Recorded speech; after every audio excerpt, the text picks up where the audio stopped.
ఏందే కొంచెం డల్గున్నావు? ఏం లేదే, ఎప్పుడు దిల్దార్ ఉండేదాన్ని, పిల్లలు అనగానే నాకు మత్తు బాధ అనిపిస్తుంది. బాధ ఎందుకే బాధ? ఇగో మన పిల్లలైతే మన ఇంటికాడ ఉంటారు, ఎంత వేరేటోళ్ళ పిల్లలని తెచ్చి ఇంటికాడ ఆట ఆడించుకొని అంత అన్నం గిట్ల తిన్నాక సాయంత్రం అయిందంటే వాళ్ళ ఇంటికి వాళ్ళు పోతానులే.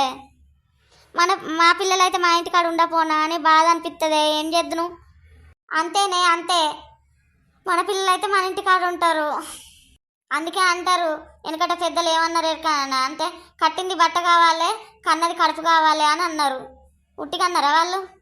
అవునే అవును, మంది పిల్లలు ఎప్పుడు మన పిల్లలు కానే కారు. అవునే అవును, ఇక బాధపడకేం కాదు. సరేనే సరే. అవునా కాదా మీరే చెప్పండి దోస్తులు.